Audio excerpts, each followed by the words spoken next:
Good morning. Welcome back to Sunny Side Up.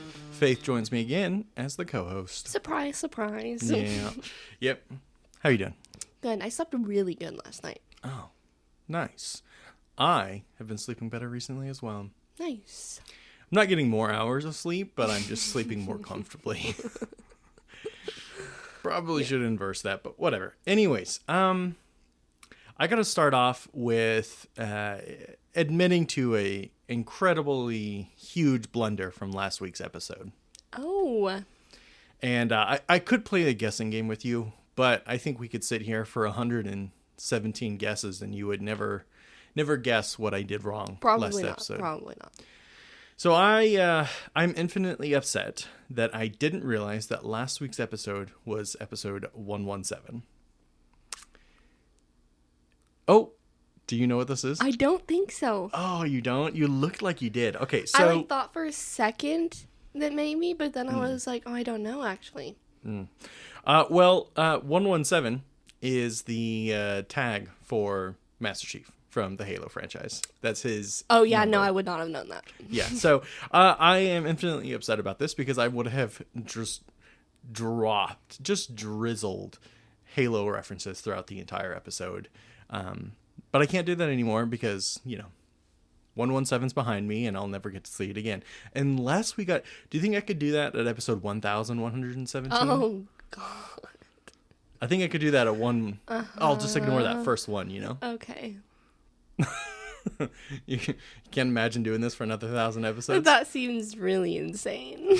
It does seem insane, doesn't it? We're going to make it to 1,000, though. Okay. If anything, I'll just oh no, I'm dying. Let me just quickly record 300, 5-minute episodes, right? And then you could just continue to put it out for 2 years after my death. Yeah. Mm-hmm. You don't want to think morbidly like that? No. All right, well, anyways, I'm just upset because I would have had a lot of fun with 117, but, fun for just me, right? But still would have been fun. Okay. I have another problem, too.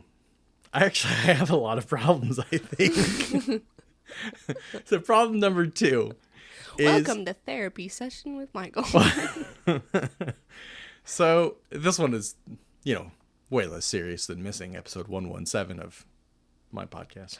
Maybe I'll just start another podcast and then just speed run 116 episodes, and then 117th I have my own, Make it up. All right. You're telling me no. I can see it. So my problem is that...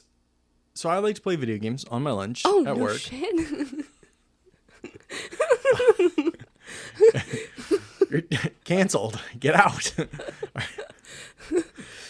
Anyways, so I like to play video games on my lunch at work. And I specifically choose certain games to play at work. And it would be, first of all, games that, if someone snuck up behind me and saw what I was playing, it wasn't like GTA, something that could get me probably in a little bit of trouble, right? But that's not how I choose games necessarily. Our main priority is, let's play a game that I know I don't like so I can get it done.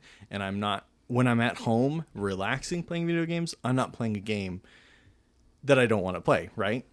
So you make work more miserable by on your lunch playing a game you don't even like?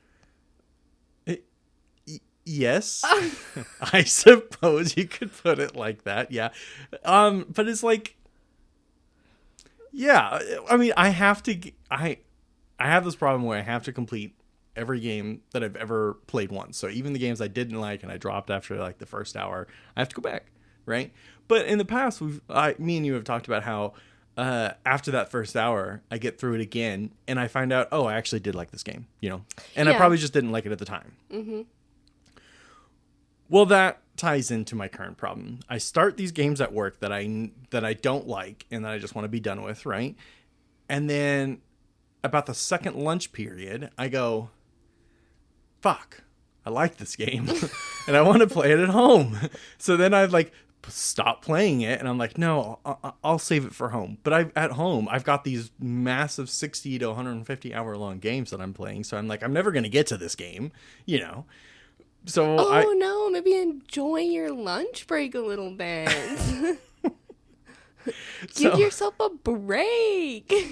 Crazy concept, yeah. Michael. So it's a terrible cycle where I start a game I don't want to play, and then I find out, oh, I do want to play this in my relaxing time. So the latest in this, too, which I don't understand. So you know that I like playing little city builders, little simulation games, right? I like building cities, or love running a power wash company. Yeah. Thrived on that. Or I don't think you ever saw me play this one. I loved running a grocery store, or gas station simulator. Those games, sick. Love them. Some people think they're trash. I think they're gold. I love them. So the latest is a city builder-esque Jurassic Park game. That's not what I was expecting. It's a game I got for free from Xbox back when they used to give away games. And so I started playing this, and I'm like, I don't even like dinosaurs. And I'm so sick and tired of city builders. And I literally got the tutorial achievement and quit. Mm-hmm. And so I was like, all right, I'm good. I'll just start this game. I'll blast through it, be done with it. And par for the course. Second time playing, I'm like, damn. Oh no. Do I like dinosaurs?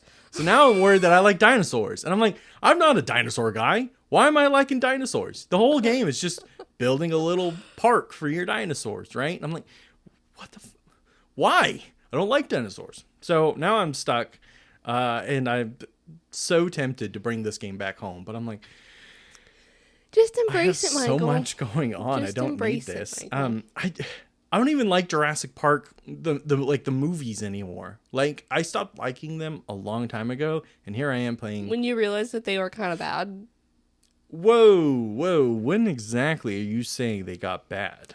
I think I've only really watched the first one, and the first one I was like the real first one, way so. back, not the soft reboot that happened with Chris Pratt. No, oh, okay, because I think with Jeff Goldblum and everything. Yeah, I think in middle school, in middle school, because it was 6th grade. I had this teacher, and she was gonna let us do a movie day or something, and we had to pick a movie, and we were all voting. And it was between The Princess Bride and Jurassic Park. What do you think we frickin' watched, Michael? And I sat there the whole time, and I was like, this is my nightmare. First of all, why did you pick 2 movies that were obviously one the girls would want and one the boys would want? Why the hell did she pick movies that were so clearly divided? She clearly had an agenda, Faith. I know. Anyway, so I had to watch Jurassic Park. I just remember being like, this is the stupidest thing I've ever seen.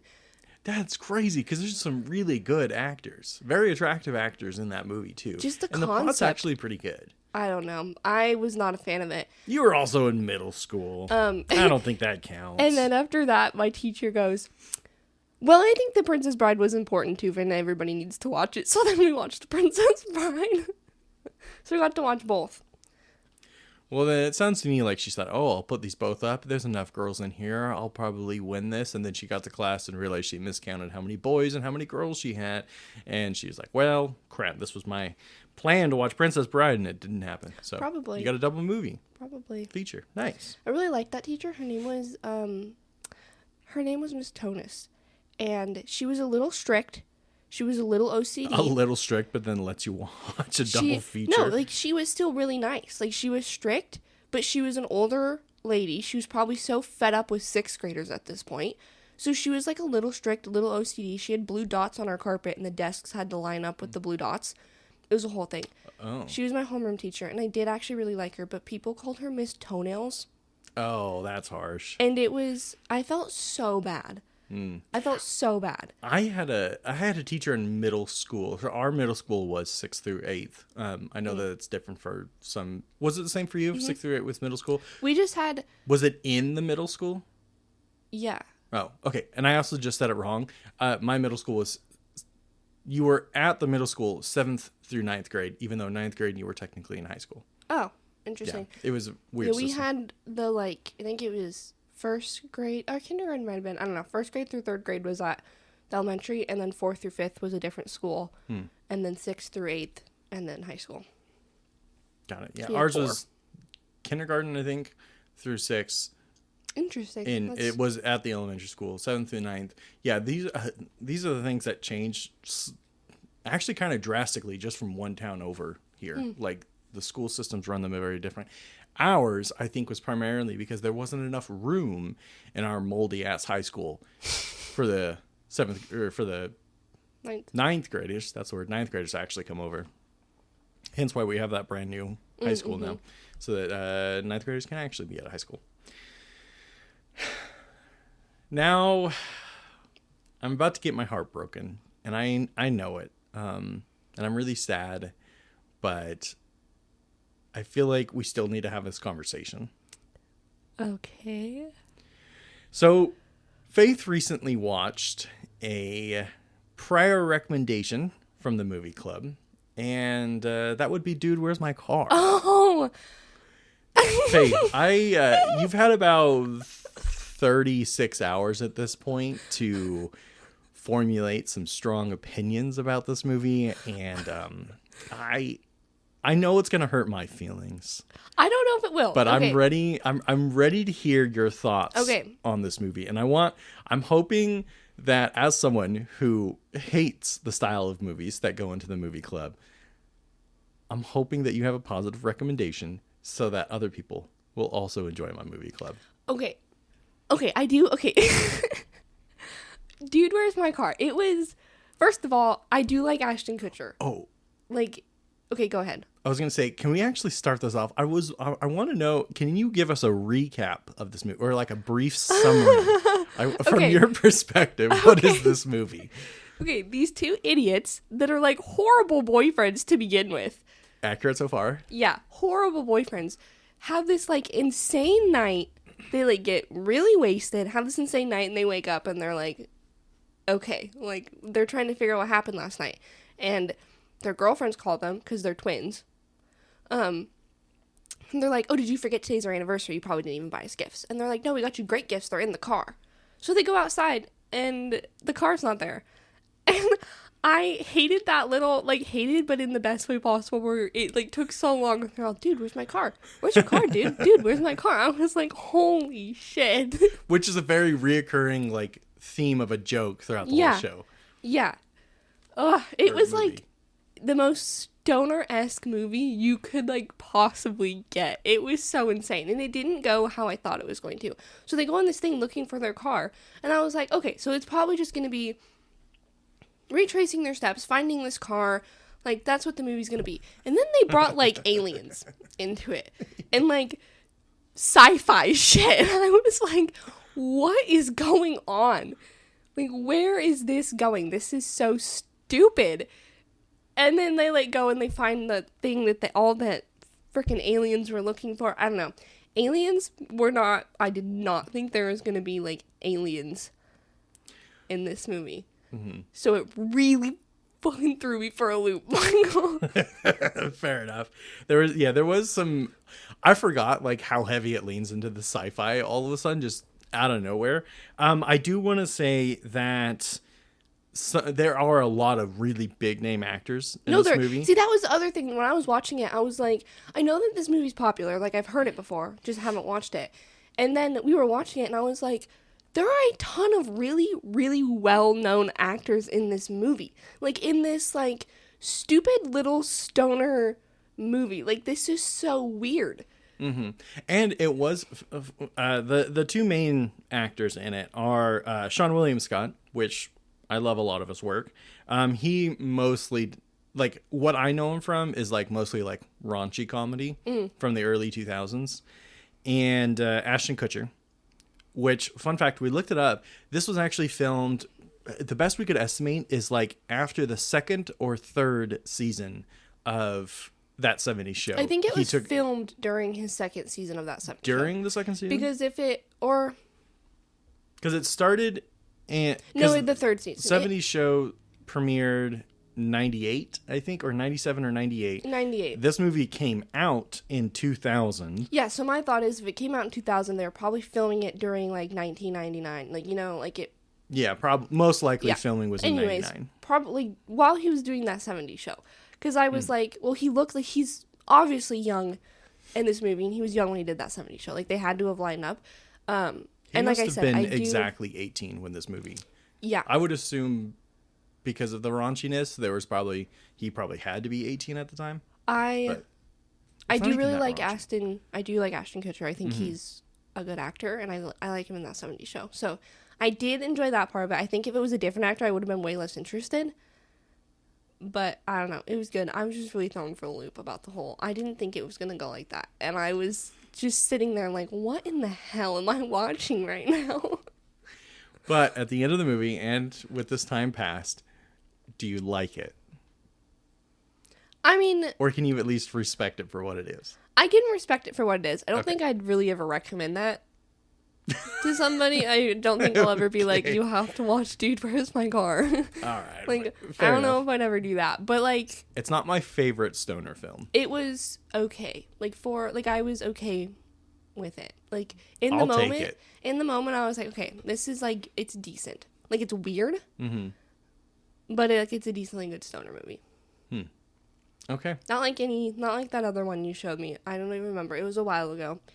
And I just remember it was shot in, or part of it was in, the little convenience store. And the one girl, slept with the dead guy.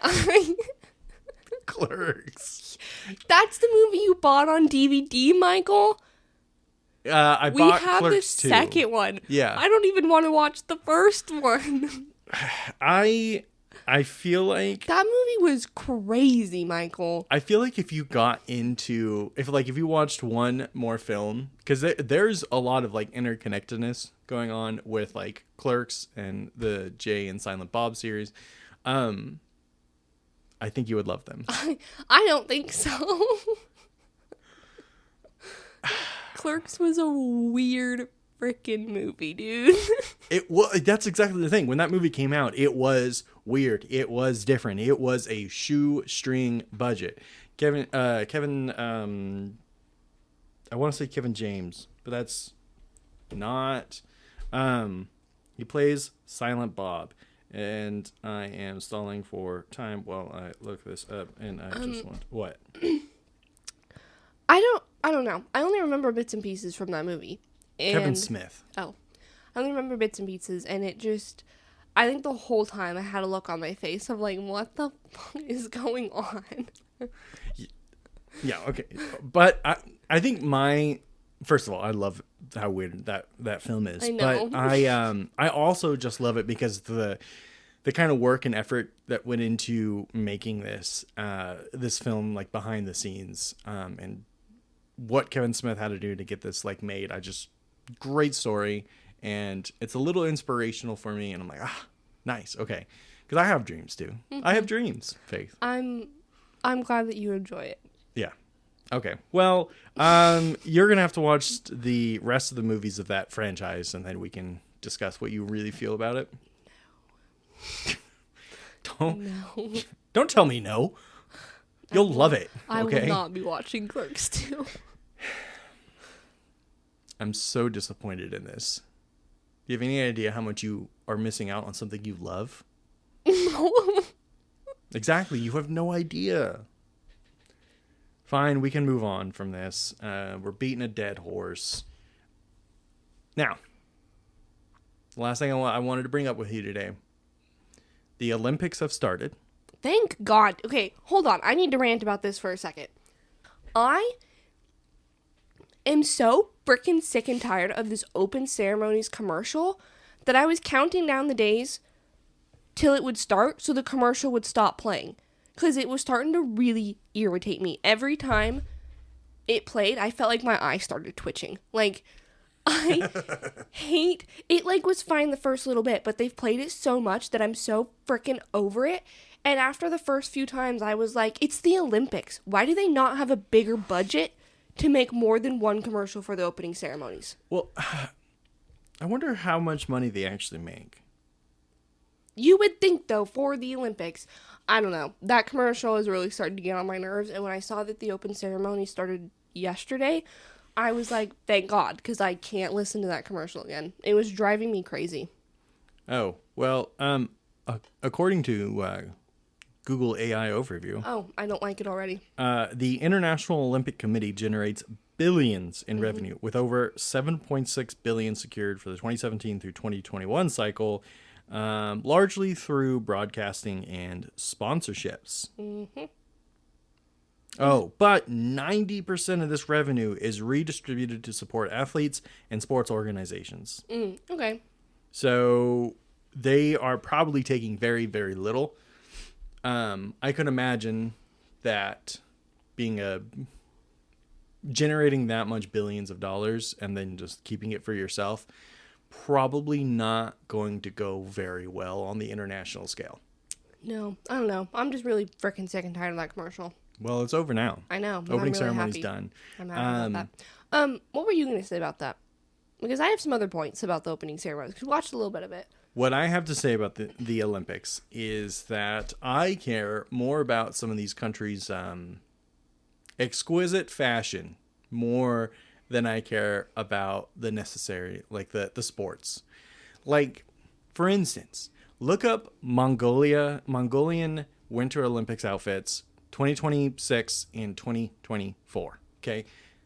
I think that was the last Olympics. Yeah, 2024. And you'll see what I mean. Some of these countries truly go all out on these outfits, and they are phenomenal. They're awesome, and I love them. And that's about where the extent of my interest in the Olympics lies. Just because they are really cool outfits that are like, you know, it's like cultural fashion. Yeah. And, I just can't get over the people in the gray, shiny sleeping bags walking with I think that was like Olympic committee people who are I will just carry the country's name. I think so too. It was weird. I feel like they did that so like, oh yeah, pay attention to this person, but also they're not as important as who comes behind them. You know? I don't know. It was weird, and I didn't love that outfit choice. But anyways, I'm just glad that commercial's done because I literally can't. It literally started making my eye twitch every time. So, do you care about the Olympics at all, whether winter or summer? I mean, kind of. I feel like I really like watching ice skating. Okay. My brother made fun of me. See, okay. Watching the Olympics growing up, because my mom likes it, Nathaniel would rage bait me every single year. And the ones that I liked watching, like ice skating and gymnastics, he'd sit there and be like, it's not a real sport. It's not a real sport, even though it's in the frickin' Olympics. And it pissed me off every time. Like, he knew that it would make me mad. I don't see football up there. Exactly. Anyways, he did it every single year, and he just kept telling me, gymnastics isn't a sport. Gymnastics isn't a sport. And every year I wanted to punch him in the throat. That's because you have a complete and total inability to... how do I put this? Tread lightly, Michael. Complete and total inability to not be rage baited. Shut up. Particularly by your brother, who you're talking about. You fall for it every time. It's honestly incredible how easy you fall for rage baiting. Because sometimes I can't tell if he's joking or if he's just being stupid. I don't think you can just say your brother's rage baiting you fall for. I think you fall for anyone's rage baiting. I get you so easily. I don't like this conversation, Michael. All right, then let's go back to the Olympics. So, you love the non-sport sports. Shut up. God. See how easy that was? I don't like it. Okay. You married me. Nice try. You love me. You don't not like me, okay? Okay, so I like the ice skating because I like their outfits, and I think first of all when I watch ice skating, because I've been ice skating, I know how difficult it is. I like genuinely can't comprehend how they're doing all these like flips and tricks on something that slippery on like thin little blades. Do you like Blades of Glory? I don't know. Oh, that's going on the list of movies you have to watch. Even though I don't even love that movie or that actors, I feel like you need to see it. It's an ice skating movie starring Will Ferrell. You're willing to watch an ice skating movie starring Will Ferrell with me?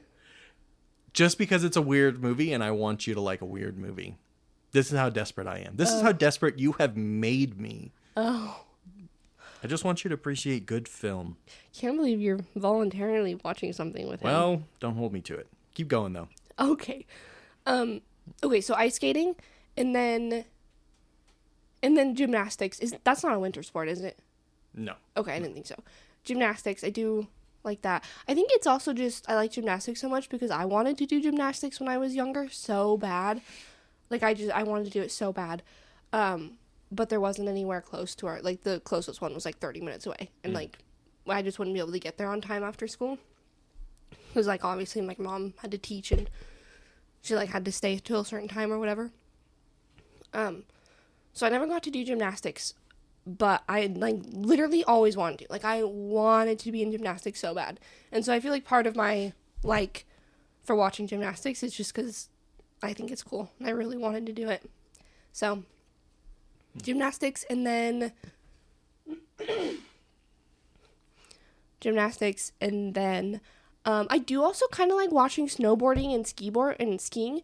But I think the skiing comes from... the Wii, because on the Wii you can play like the Wii Sports and you can like ski in the Wii Sports, and it just reminds me of that, and so I like watching it. Okay. Because of that. And then I also just think snowboarding is cool to watch. I don't know. I like, and then the ones where they're in like the like sleds going down the really fast like icy things, that one's cool, and they're like on their stomachs. Do you know what I'm talking about? Yeah. It's not bobsledding, is it? It might be. I'm not sure. But I do like that one too, because at the same, like, again, I'm like, this is a really, like, funky sport, and I really like it. Like, this is crazy.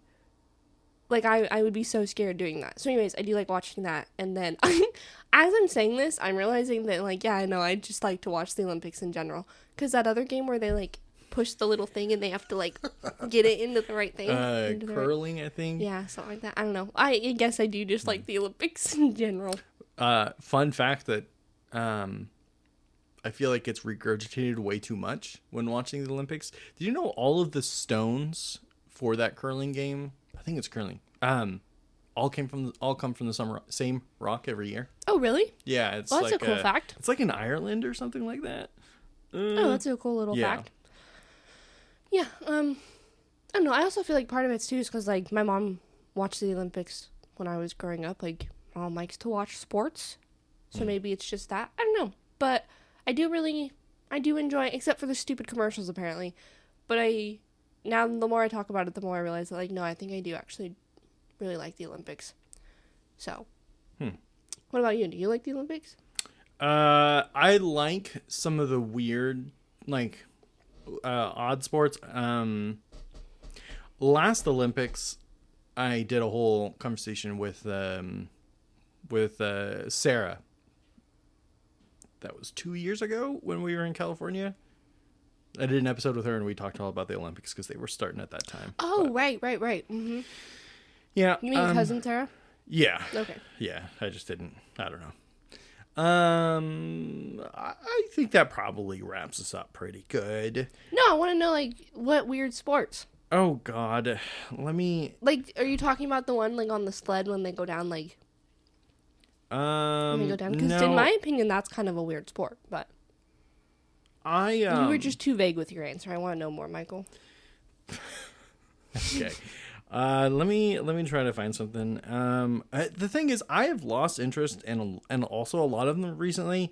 I think like at the last time Olympics when everyone that was like in the shooting games, they had all this like headgear going on and everything to block out 100% of the vision in one side and everything. And I was like, this kind of feels like we're getting a little too far away from the raw human talent here when we allow too much assistance through technology. And so one's like the shooting one. I used to really like it. I thought it was cool, and then I recently I've just decided, it kind of sucks. Okay. I do like the X Games. So there's BMX in the Olympics, in the Summer Olympics. So I'm kind of a fan of that. Yeah, Nathaniel, hear that? There's BMX in the Olympics, but not football. I'm so sorry, but apparently, I was about to say there is football, but it's FIFA football. So football is what's in it. Soccer. So, there's judo. That's pretty cool. I've never actually watched that one though. Isn't there like a didn't you say they did like a break dancing? There was a breakdancing one. Are you not familiar with the scandal of breakdancing? No. Oh my God. Faith, how do you not know about what's her name from Australia? Damn it, what's her name? She was so I honestly cannot believe you don't remember anything about this. Like, this was major. I felt like this was all the internet could talk about for weeks, is the Australian breakdancing. Well, then maybe I've seen it, but I don't know. Rachel Gunn, she did an absolutely terrible performance at the Olympics. Yeah. Yeah, that was I'm sorry. From a non-breakdancing, like, I don't want to say the word scientist, but like expert or whatever. Yeah. Trash, right?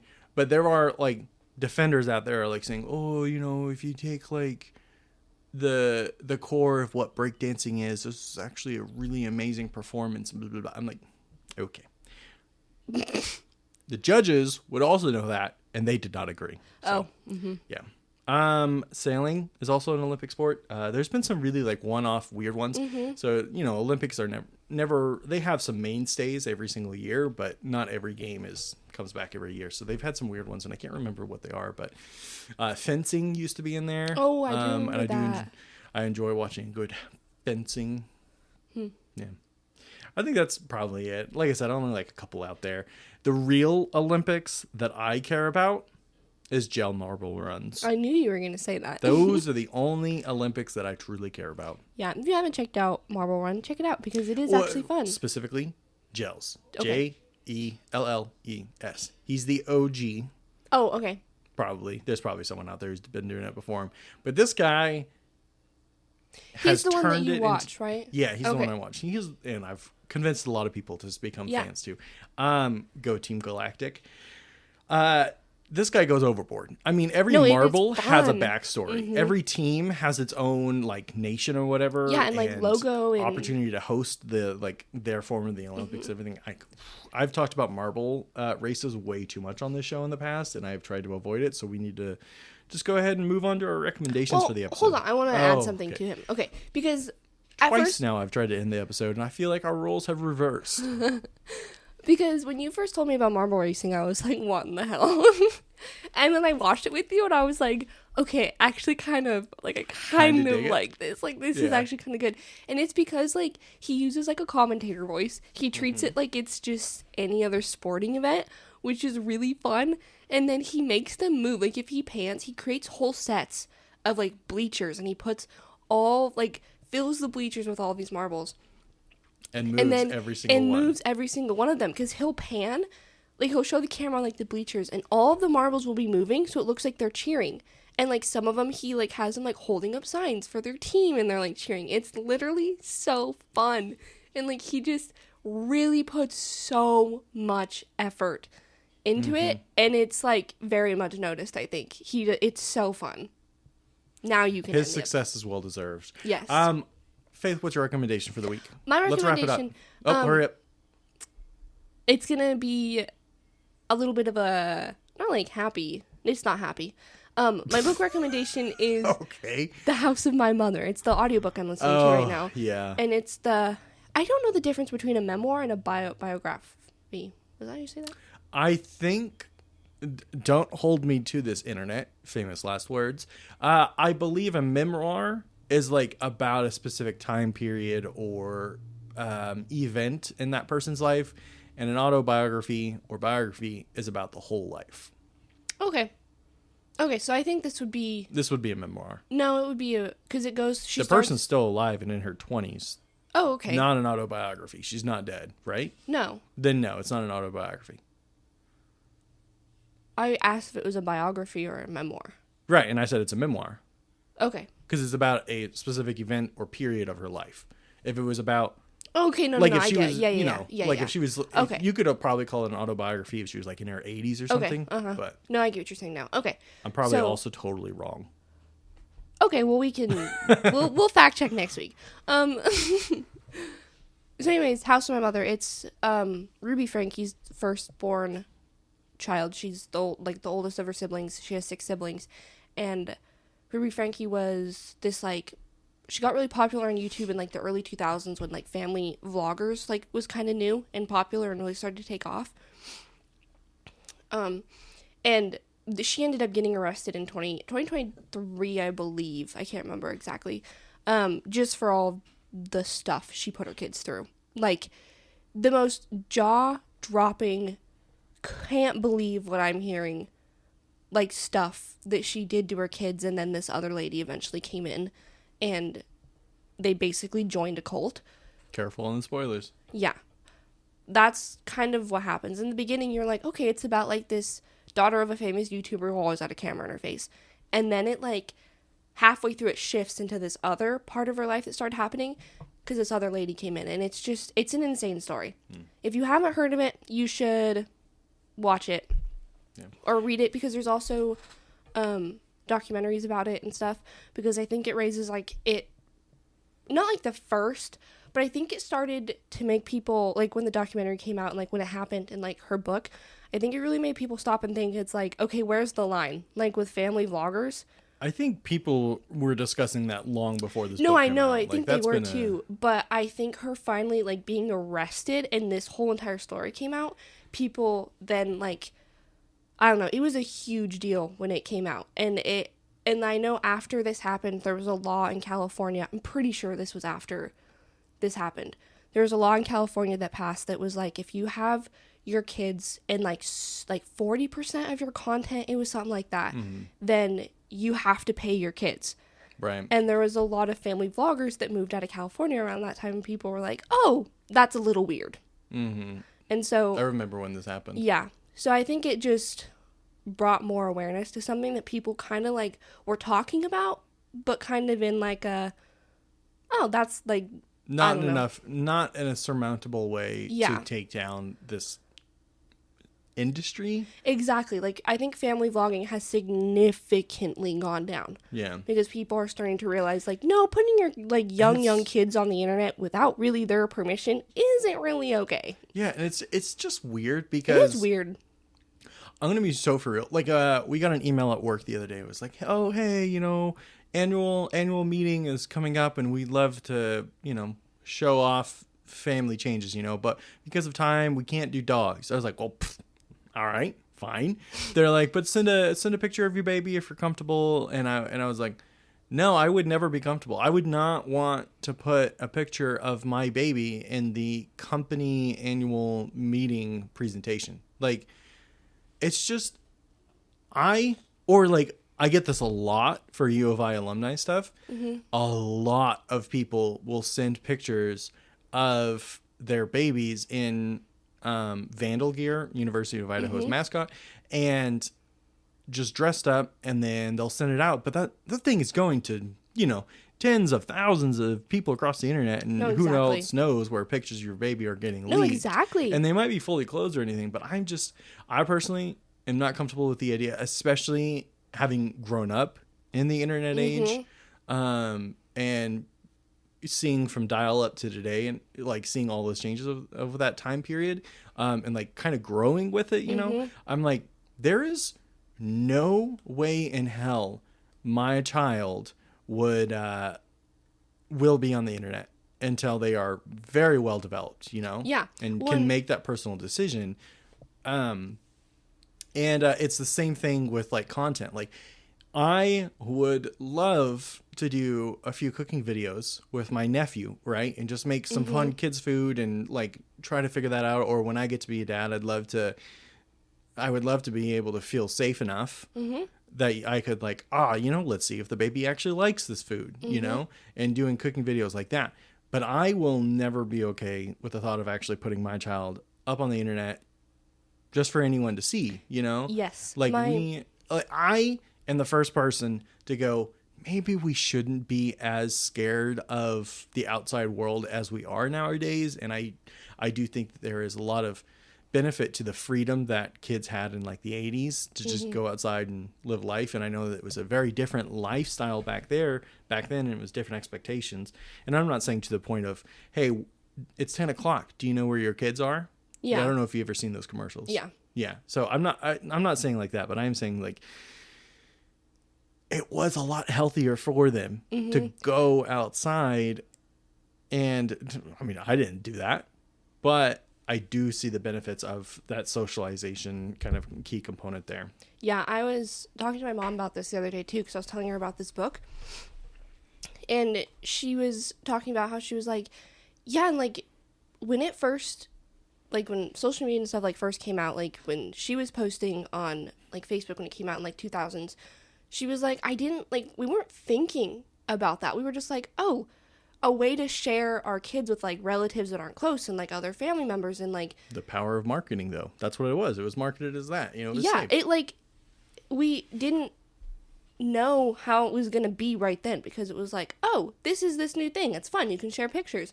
Whereas now it's however many years later and we're like, no, like we know more about the internet and how things stick and like how much power and like access you actually have to things that you don't think, So I feel like that was an important, like it's an important shift to note because it didn't always used to be like this. The internet has gotten, I mean, I guess it was like this. We were just like not as aware of like the dangers of the internet. You know what I mean? Yeah, but at the same time, it has definitely like if you watch like documentary style stuff about people who were like fully grown ass adults and have lived on the internet since the beginning, they can say like, no, the internet was not always like this. It was a much smaller place when it was starting, when it was in the 90s and when it was in the 2000s. In the 2000s, I think you probably couldn't say that anymore. But I had such a good point. Where is it? And it's gone. I had such a good point. Oh, in a similar vein to the baby thing, right? About like, we all know the internet's a pretty weird place nowadays. What struck a chord with me is I'm very involved in like looking at like how other people structure online communities. Like it's something that I'm just like personally interested in how people do it. And thankfully from some insight I'll give full credit to Bernie Burns, prior co-creator of Rooster Teeth. I watched an interview that was very much like an internet documentary. Yeah. But in the form of an interview with him. And something he really brought up was just like, it's insane that anyone would want to refer to like their listeners, their community members as family. And it's so prevalent in like lifestyle bloggers of referring to people as family. And it's like, it's not safe to do that because people will take that to heart and think that they have some level of ownership over you by way of familial connection. And so it's similar to how babies, it's not healthy to develop that kind of mentality with listeners like, you're my family. Well, and it's just very unsafe. That was a point that she brought up in her book that I was like, oh my God. She was like, we've like been on the internet. We were this family YouTube channel that had 2.5 million followers. People commented. Kind of chump numbers these days. Yeah. But like for that time, that was huge. Right. She was like, it was just strange reading comments of people thinking that they knew us and like we're our family. And she was like, it just became an unhealthy attachment, especially when people started like commenting like her name is Sherry, and she was like people comment, Sherry's such a suck up, like she always just wants to please her mother, everything she does, like she's so like just such a kiss ass. And she was like, in the book, she was like, reading those comments, I was like, yeah, like, do you want, like, I'm keeping the peace, like if I don't follow what she says, then it's just hell. Because she was so controlling and wanted everything to be in her perfect image for this online presence, and if they didn't follow that, they would get yelled at and in trouble. And she was like, I wasn't a kiss ass, I was trying to like keep our family. Oldest? Yeah, she's the oldest daughter. Yep, there you go. Exactly. Yeah, so she was like, I like just the comments of like people saying she's such a kiss ass, and like all of those comments, I can't imagine how that must have made her feel. Like nobody knew what was actually going on, and they still felt that they knew them good enough to make those comments because they felt like they were part of this family. And she like just touched on that, and I was like, that is like, it's just so strange that people like feel so attached to people on the internet. Okay, we really got to wrap this up. Yeah, now. I could go on for a long time about this topic. I just I did want to say, I looked it up, and I want to say I got it right, not because I have ever Googled the definitions, but simply through zeitgeist ingestion. An autobiography is a comprehensive, chronological account of a person's entire life, focused on facts and historical accuracy. And a memoir is a more intimate, thematic subset focusing on specific, emotionally resonant periods or turning points rather than the full life story. Okay. So I got it.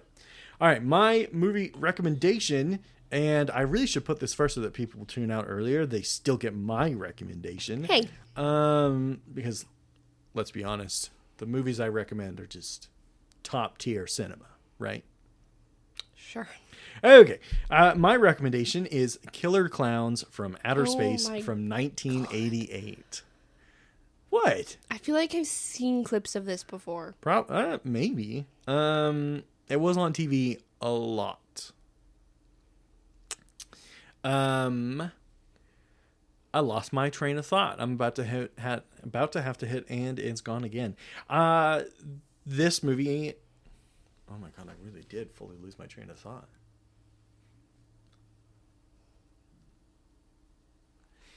It is a very strange movie. I'll give you that. Oh, it is no shit with that title. It's about killer clowns from outer space. Really? Can you believe it?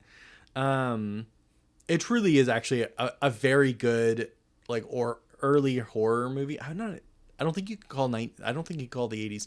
Would you call the 80s actually like the prime horror film Michael, decade? I don't watch horror movies. I don't know. Okay, so anyways, fun fact, this was actually the very first horror movie I ever watched start to finish. And this was before, so granted, this was before I could even watch Gremlins start to finish. I don't know how I made it through Killer Clowns, but I couldn't do Gremlins. So there's that. Okay. I think I don't even have an excuse. I can't even say, oh, it's because I watched Killer Clowns in the middle of the day. That's not true. I tried watching Gremlins in the middle of the day. Just couldn't do it as a kid. I don't know why. It's in the little tiny furball. I had a movie like that too. Like I was like 8 or 10, I don't know. I had a friend recommend a movie to me and I was like, okay.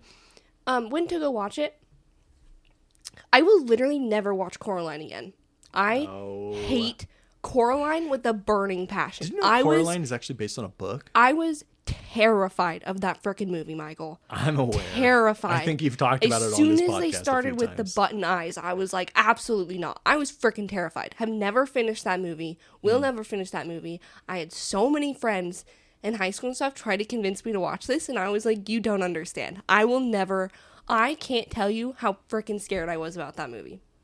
Well, I think you should give it another shot. And maybe you wouldn't be so scared if you read the book. Because I heard it was actually based on a book. But anyways, probably. Killer Clowns from Outer Space. I don't know. What is there to say? Like, the title gives it all away. It's a group of killer clowns who come to this, small town. They land, and killing hijinks ensues. They use all the classic clown tricks from cotton candy to pies to pseudo magic tricks that clowns pull off.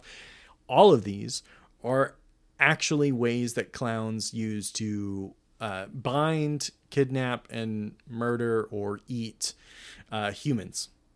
And there's actually this crazy big like backstory that goes into Killer Clowns from Outer Space. There's a lot of crazy stuff that actually goes into like the lore of this movie, but if you just watch it for fun, I think it's very entertaining from that perspective as well. There's really not much to say about it, unfortunately. It's just something you have to watch. Okay. And I was saving this for Halloween, but I've been thinking about this movie a lot the last few weeks. And I was like, okay, I think the only way to get this out of my system is to just talk about it. So that's my official movie recommendation. And that'll do us for another episode of Sunny Side Up. Faith, thank you so much for joining us again. Mm-hmm.